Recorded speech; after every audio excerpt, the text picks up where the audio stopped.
I get shit done, I have fun. It's my time and I'm the one. I'm breaking through.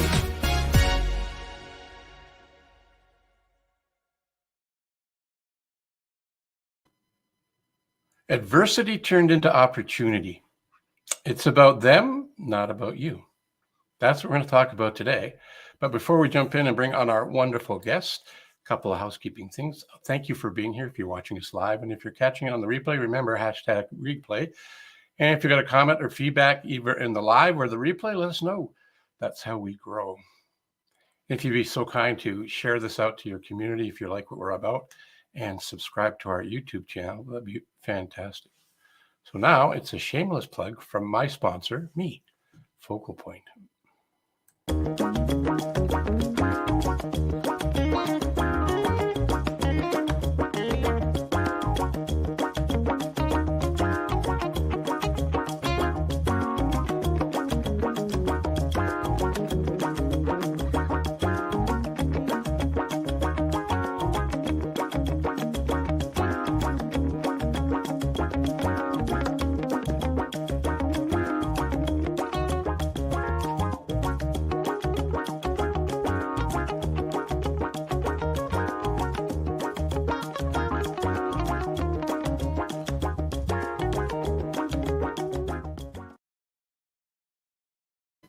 It's true, it's free.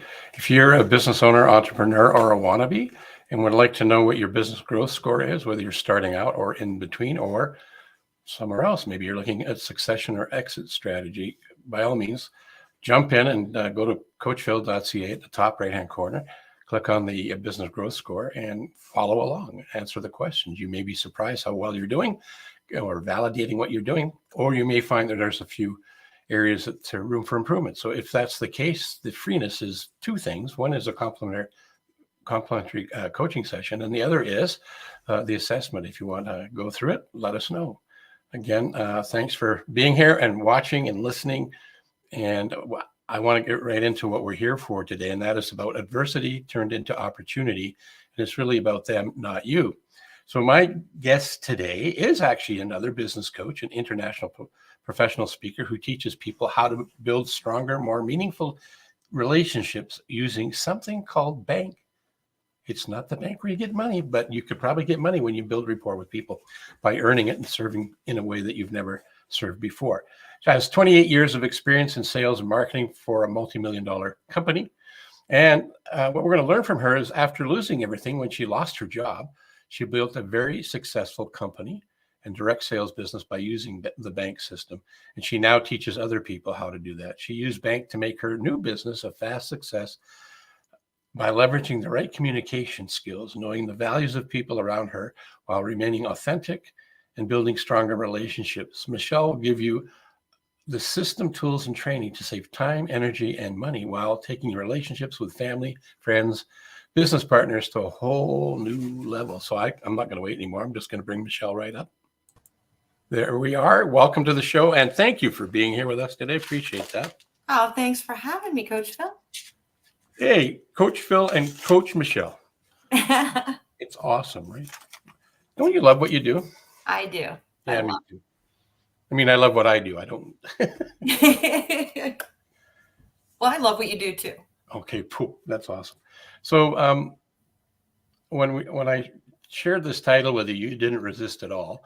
And why I think this is really a valuable topic is because you've walked the path of going from adversity and taking it and turning it into an opportunity. And I'm going to ask you some questions in and around that, and hopefully you're comfortable with sharing it. Just to start off, I want to show the one image that had an impact on me. If I can push the buttons and share the right screen in a minute, I'm going to do it if I can find the right screen. It's here somewhere. It's right there. I think this tells the story of why I came up with the idea that, adversity into opportunity. I mean, this is you at one place in your life, and this is you at another place in your life. And all along the way, I'm sure you learned some things. So that's kind of what I wanted to have this foundational theme for us today. Yeah, I loved what you chose. And if you want to find the written portion of it, it's worth having a read on. If you go to her Facebook, I didn't put that in here, but maybe I'll do that while you're talking. You can figure out how to do that on the fly. But on her Facebook feed, the whole story to this image is there. It supports it and tells your journey. It's amazing. Oh, thank you. Yeah, I mean, life, it's not easy. People look at one portion of someone's life and think, oh, wow, look at her. She's successful. She's had a great life. I have had more things thrown at me and fallen more times than I can count. And it's not about falling. It's about getting back up and looking at what is life trying to teach me and how can I turn this around? So at that was probably one of the lowest points of my life, that picture. Life was kicking my butt. And I was dealing with it in a lot of different ways that weren't helping my health. And I was losing the person that I was. And then you found the person who you is. I did. But it wasn't overnight, was it? It was not. No, it's a journey. I was introduced to Orson Swett Martin a long time ago, not to him personally, he's been passed. But one of his quotes is, it's our, and you said it in a different way, it's our get-to-itiveness and our stick-to-itiveness. What were some of the things that helped you get to-itiveness going? And then also the other thing, what helped you stick to it? So when I was able to look at myself and not look at the excuses and look at blaming everyone else for everything that was happening in my life, look inward and say, listen, life is trying to tell me something, whether you believe in God or the universe or whatever it is. I needed to find out and push myself and get out of my comfort zone to become the person that I needed to be. And sometimes in life, all of these horrible things are getting thrown at you and you aren't exactly sure why. And sometimes it feels like it's the same thing smacking you in the head all the time, right? But you aren't seeing what you need to see. And I needed to learn and grow. And I needed to go through certain journeys in my life to get past what was holding me back. I needed to let go of the past. I needed to look at where every single thing in life I try to learn from. And at that time in my life, I was looking at all the things that were wrong, and it's easy to blame everybody else. You can't control other people. The only thing you can control is how you respond to what's happening to you. And even if you look at those bad things that are occurring in your life, if you look at them from a different perspective and say, okay, this is happening. Why is this happening? And what is it that I need to see and learn from this experience so that I can be a better version of myself? You just explained this formula. Are you familiar with this one? No. It's event plus response equals the outcome. So if you don't like the outcome, we can't change outcomes. We can only change inputs. So the E and the R are input. And if you're not happy, not you, everybody, myself included, look at what's going on in my life right now. And if there's something about it that's not supporting me, well, actually it is supporting. If it's not something I want to be in my life, then I have to look at the E and the R of it. So how am I responding to what's going on with the event in my life to get a different outcome? I originally was introduced to this by Jack Canfield, who learned it from somebody else. I don't think there's anything new in the world. Really, I think it's just a different perception, or somebody's telling the story and they tell a story in such a way, it starts to resonate with you or with somebody else, right? So that's why I like what I'm doing with the Business Renovator. You're a coach, I'm a coach. We're not coaching the same people. Some people will say, why would you have another coach on your show, Phil? Because they're different and they resonate with other people and they do things I don't do. Matter of fact, I do something similar to bank, but I don't do bank. So we're going to learn a little bit about bank near the end. And there's going to be an offer for those that are watching this that you can get a complimentary bank assessment from this lovely lady. So we'll share that link here later on as well. One of the things that I'm challenged with, and when I work with myself and or my clients, is that we're creatures of habits. And what I've learned is that habits are both good and bad for us. Because if we were to have to relearn everything we do that serves us in a positive way, like learning to drive and learning how to shower and how to do the bathroom routine and getting dressed and tying our shoes, if we tie shoes, can you imagine learning that all the time? That would be such a waste of time. So the power and the magic in having that habituated is awesome, but it also gets in the way of changing, like the before and after picture that we shared. That's real evidence that you accomplished something from one to another self. And I guess where I'm going with my rant here is, what are some of the ways that you were able to stop the habits that keep us being ourselves? Because we have this self-image of who we is. So getting away from the older ourselves, what are your strategies to get to a different outcome? What are some of the E's plus R's, I guess? Well, in that case, I mean, I had a weight issue from the time I was little. So I always struggled with that. And when you're doing the same thing over and over again and getting the same results, something has to change. So I was working out every single day. I was doing the work in the aspect of trying to be healthier. But here's the key. You can't outwork a bad diet. And so emotionally, I was drowning myself in food. I was drowning myself in alcohol. I was doing everything I could to put a Band-Aid on the way I emotionally felt. So I wasn't getting the results. And I had to look at myself and say, why am I doing this? If I want the results, if I want these specific results, there are steps I have to take to get there. And eating right and not drinking as much was some of those steps that I had to take. Sometimes the things that you don't want to change the most are what you have to change the most to get the results you want.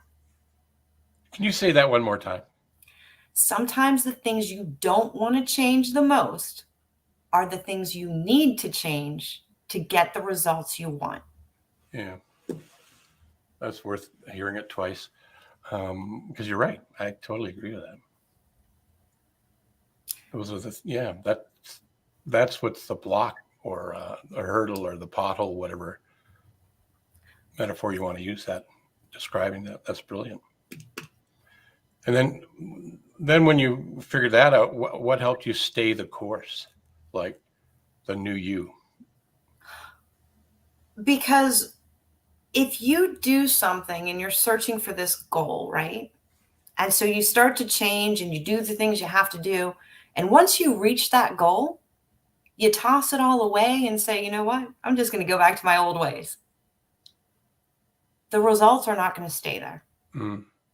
And so a lot of people think, okay, they get these things, they do these programs, right? And they're in the program for the 6 weeks, 12 weeks, whatever it is. And at the end of the program, they forget everything they just learned and said, you know what? I don't need that anymore. I'm just going to go back to the old way. Are you talking about me? But that's what happens because we are a creature of habit. So it's not that, I don't have a drink or I don't eat unhealthy, but I don't do it all the time. It's not that if I have a schedule for every single day and one day I say, oh, well, you know what? I'm going to do some things off the schedule today, right? That's okay, as long as you don't fall back into that rut of consistently doing the same bad habits that got you in the situation you were in the first place. Does that make sense? Yeah, totally. Did you find that you had Cynic calls it your why. But if we go back to the early days where it really was introduced to me, first of all, is in a book called Think and Grow Rich. And in there, Hill talks about what he discovered by interviewing all the people that were successful back then. They all had a major definite purpose. Did you find that you shifted and had something you were aiming for, not just a goal, because goals can be subsets of the bigger major definite purpose? Did you have a major definite purpose? I'm not asking you to tell us what it was, but did you have one if you did? Absolutely. And I believe your why has to be so strong. It has to be a fire in your belly that gets you up every day and pushes you through the hard things. Because the hard things are going to come regardless. And if you lose your why, or your why isn't strong enough, or you don't believe in it enough, then you start to not show up. You start to slack off and be like, oh, well, why do I have to do that today? When you show up, even when you don't want to, when you have a purpose that's so big that it's not about you, it's about the impact that you can make in the world, that you can make for your kids, then you have a why that's burning inside you. You have a purpose. Yeah, absolutely. That's again in the writings of Hill. He said calls it major definite purpose, but he also says a burning desire. When I think back to my own journey, there's been times when we were off camera, getting ready to jump on today, we talked about success does this, right? It's up and down. It's not a straight line. You set a goal and you think it's over there. That's where you think it is, but how you get there is kind of all over the place. And you need all of those experiences to get you to be the person you must be in order to be able to reach that target that you're looking for. And he talks about having that major definite purpose, but having the burning desire. When I look at my own life, when I've had the burning desire, to your point, I was so in love with the idea, so passionate of the idea that it didn't matter if anybody laughed at me about my idea. I didn't care. I just kept on going because it was important to me to do it. When I've not been that committed and that invested in my end result, my why was kind of loosey-goosey. Somebody could say something and I would, yeah, you're right, maybe I shouldn't do this. Right? Or I would start looking at the reasons why I couldn't instead of the reasons why I could. So it's such a powerful thing. I'm just going to change one word that you said.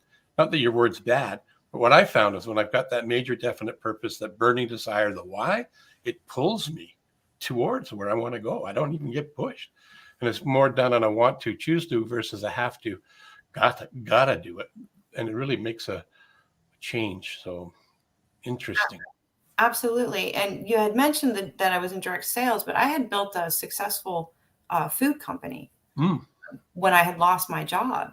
And my burning why then was the people that I worked with who lost their job. I had nothing to start that company, but my why was big enough. Wait a minute. You started something from nothing? Yes. Yes. Yeah, that's beautiful. Well, we have these devices, these things. Yes. Right. We're addicted to them, most of us. Let's create another industry, therapy, to get us off of the phones because all of the dopamine that we get and all that wonderful hormones. Like dings, we go, oh, somebody cares about me. I'll go check it out. Anyway, that's a sidebar. But this device, even the technology we're using to be able to share our ideas today, was first an idea in somebody's head, and they stuck to it and made it happen. And if I would encourage everybody to look at their life where they've been on fire, been in flow, and really had something they were excited about, and harness that. Yeah, and so many people get talked out of their great ideas. Oh yeah. Why is that, do you think? I have my own opinion. I'd like to hear yours. They care what other people think. More than their why. Yeah, that's exactly what I think too. They allow other people to sell them on who they should be. There's an interesting book, and I forget the author, and I get up off camera, but my video coach would be in my ear. Stay on the camera. Look at the camera. So I'm staying, but I'll talk about it. There's a book written. It's called Your opinion of me is none of my business. Yes. Great book. Yeah. Do you remember the author? I forget her name. Rachel, wasn't it Rachel Hollis? Is that it? I could be. I Sorry if it isn't Rachel. If it's somebody else, forgive us. yes, exactly. But it is a really good book because we get stuck on, we, maybe not all of us, but a lot of us have been at some point in time. The opinion of somebody else of us is more important than the opinion we have of ourselves. And I love that title. Your opinion of me is none of my business. Yeah, absolutely. I mean, so many dreams have been just thrown away because of the naysayers, right? Yeah. There's always going to be people who tell you you're crazy, you can't do it, that it's a bad idea. There's a somewhat famous American. He was told that he was crazy. And when he passed, he left his legacy behind, which is still thriving today. And it turns adults into kids. You know Yes, what I'm thinking of? Walt Disney. Yeah. And there's a lot of people that after he had done it and pursued, and I think he went bankrupt a couple of times on the way to his end result. So talk about commitment and conviction and believing in the end result that you want. There was people that, at that time that were famous. The one that sticks in my head right now is Art Linkletter, who talked about, yeah, Walter came and asked me to invest in his vision, but he said, that's crazy. Nobody will do that. What a mistake that was. Well, exactly. If you look at all the inventions and all the great ideas that came from people, we don't know their whole story. No. And their whole story wasn't just, oh, they came up with a great idea and everybody was like, yes, that's perfect. Let's do that. They went through all the adversity, all the no's, all the you're crazies. Yeah. But they kept driving forward and pushing forward because they knew that they could do it. And that comes back to having a major, definite purpose, a burning desire, a huge why, something that's bigger than life that pulls you there, takes you there. Another thing I learned from one of my coaches along the way was if you know what you want and why you want it, which is really kind of what we're talking about, and stifle the how and keep thinking about what you want and why you want it and listen to yourself, what ends up showing up are clues on how to get there. Absolutely. Absolutely. And, being a better version of yourself every day is what I shoot for, right? Yeah, I like If that. I do something, I look at it and I say, okay, what went well? What didn't go well? And what could I do better? And when you learn and grow from all of the things all the experiences you're having every day, no, every day isn't going to be beautiful. It's not going to be roses. Well, you know what? Even roses aren't that great because they have a lot of thorns on them. Exactly. You do. And it's like life, right? You get the thorns. Sometimes really it hurts, right? Yeah, it does. But when you start to look at life and stop reacting to the things and start to look at them in a different perspective and start to have that, don't look at it as like life is coming at you and why are all these horrible things happening, or what one day you're off on cloud 9 because something great happened, but the next day you're rock bottom because things didn't go your way. Yeah. Things aren't always going to go our way, but how can we respond to them? How can we learn from that? How can we grow from that? Yeah, what's the lesson in all that stuff?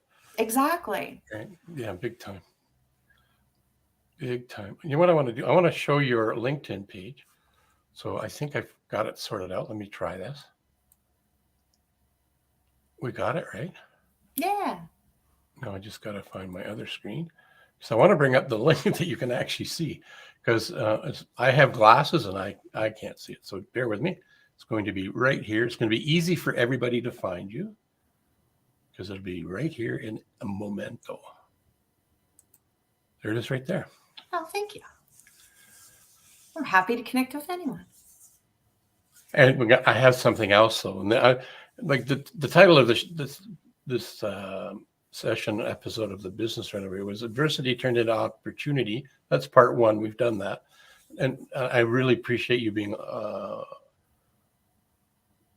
brutally honest with your sharing. I really appreciate that.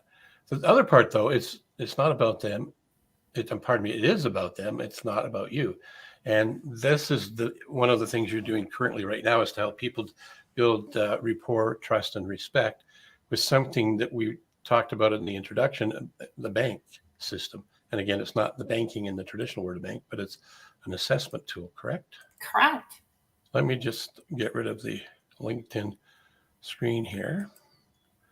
And tell us a little bit about that. And I left this on there so people can, because I don't have a hyperlink to this, so they'll have to pay attention to the message there to be able to get that. But this is a complimentary bank assessment that you're making available for the audience today and tomorrow, because this is in the internet forever. And well, just why don't you give the bank system a bit of a plug? Well, bank is reverse engineered personality science, and it was built for sales. So it's the only methodology in the world that's scientifically validated to predict buying behavior as well as human behavior. So I went through this course for my businesses, and not only was I able to take my business from 0 to 2.2 million in less than 3 years, which is the food company, it saved my relationship with my oldest child. Wow. 18 years I had done it wrong. Everyone has a bank code, and we're made up of all 4 codes. There's 24 different ways that someone can show up. And we were complete polar opposites from start to finish. So when you look at, it's not about you, it's about them. It's about understanding the people that are in front of you. There's so much conflict and people not connecting, and such a disconnect in the world right now, that we all need to try to be better humans. We need to be able to understand that people need to be spoken to. There's a golden rule, right? Treat others as you would be wanted to be treated. But the platinum rule is treat people the way they were meant to be treated. And based on your core values, people value different things. Understanding someone's bank code gives you the ability to understand their core values and how we need to speak to them and respect their language that they speak, because it might not be the same as mine. Yeah, well, you live in a place. I shouldn't probably say it because we don't tell everything about everything on here. But when music happens and it works, there's harmony in it, right? So I think what you just explained with the bank system is it helps to create harmony between the people that are in the conversation. That would be fair to say? Absolutely. So like with me and my oldest child, right? When going on vacation, going anywhere, we would automatically get into a fight. Our days were a lot of chaos because I do things spontaneously. If we went on a trip, I was packing the morning of. They were packed a week in advance, waiting at the door for half an hour. To them, I lied to them. I said we were leaving at 9 o'clock. It was 9:30. We still hadn't walked out the door. And so the last thing I wanted to do was lie to my child, but every day that's how I was showing up. Or I would show up and say, hey, let's go on a trip. They would not want to go and be angry. And I would take it personal and think they didn't love me and they didn't want to be around me when I didn't give them enough time to plan for it. Yeah, I totally get that. Building rapport, trust, and respect by understanding. And the platinum, you know who came up with the platinum rule? At least who I believe came up with it, defined it. Because when you ask people about what the golden rule is, and they get that right. And that's not a bad thing. It's just not, if you want to build that rapport, trust, and respect, it's not a great thing. The platinum rule is even so much better. Do you know who brought it, who created the phrase anyway? I don't. Dr. Tony Alessandra. He has Oh, that's right. Yeah, he has another suite of assessment tools, the ones I happen to use. Yes. But it's the same idea. It's like get in stride with people, quicker, easy. And the way he introduced it to me decades ago. Well, not a decade and a half ago, almost decades, but not quite. Was real simple. If you don't ever take an assessment, I'm not saying don't. Here's an opportunity to take a bank assessment, compliment you by the looks of it. You might want to jump on that because it's a gift. It could maybe help you with a family member or an associate or whoever. Whether it's yours or somebody else's, do it if you haven't done it. And don't just take the assessment, follow up on the magic and find out what it is. I was going somewhere crazy with this, but I forgot where I was going. Happens, right? This is raw and live television. But, I remember now. Actually, I can show it to you. I had this. So it's the speed. So are they direct or indirect? Are they open or are they guarded? Are any somewhere in between both of those? And if you show up, not to manipulate people, if you're doing it with the wrong intention, then you shouldn't be using any assessment.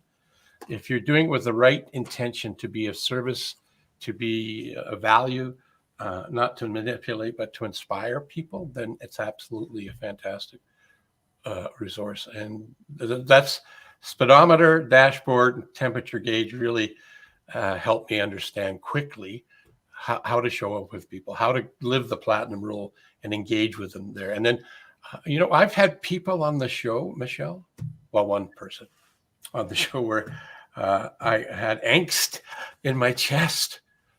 And I thought I understood her behavioral style. I'm looking at her as a compliant, dot the I's, cross the T's kind of person. She is that, but it's not her major one. And what I found out afterwards, she was more direct, upfront, fast-paced, but holding her cards to her chest a little bit. And I totally missed that. And there was the stress in my chest. And once I realized it, the stress disappeared. But even though I teach and work with this kind of stuff like you do, I'm a human being and I make mistakes. It's not perfect. Maybe yours is, but mine isn't. Well, with bank, we actually teach people to speak each of the 4 different languages because people are a blend of all 4. That's right. So they could show up in a different way. It's where they're happiest that their bank code.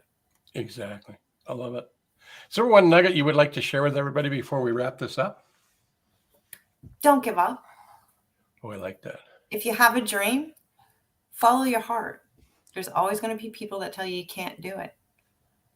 If you believe in it enough, keep pushing forward. I love it. What a great way to end. So I'll see you in a minute. Right now, I'm going to wrap it up. And again, thanks for being here, fitting us into your schedule and not talking too much about the warm place you were, because it's pretty cold here and there's snow on the ground. So well, Coach Phil, I want to thank you for having me. And, is there anything that you have going on that we could help, that I could help support you or the listeners can help support you with? Well, if you know someone at least as interesting as Michelle that has a story that you would like to get out there, introduce them. We're always looking to find regular people doing extraordinary things and turning it into their ordinary. So that's kind of what you did. You did some extraordinary things, making it ordinary, but you're an example of what's possible for all of us. So I that's how you could help me, is get more people on the show and share it out with the public. That would be great, because then more people get to see what you talked about. Absolutely. All right. Thank you again. Thanks. See you in a bit. Well, there you go. The platinum rule is a powerful thing, whether you use a bank system or somebody else's. Do something if you haven't already. And again, if you're an entrepreneur, business owner, and you want to see where you are with your business growth score, go to coachphil.ca and look for the link in the top right-hand corner. It is free. Last plug, and this is not a plug in the sense of a plug, but this is a reminder about you, and the you in wonderful is deliberate instead of because it represents you. You are unique and you are wonderful. Continue to be that and grow into who you aren't yet. Till next time, that's a wrap on this version of the Business Renovator. I get shit done, I have fun, it's my time and I'm the one. I'm breaking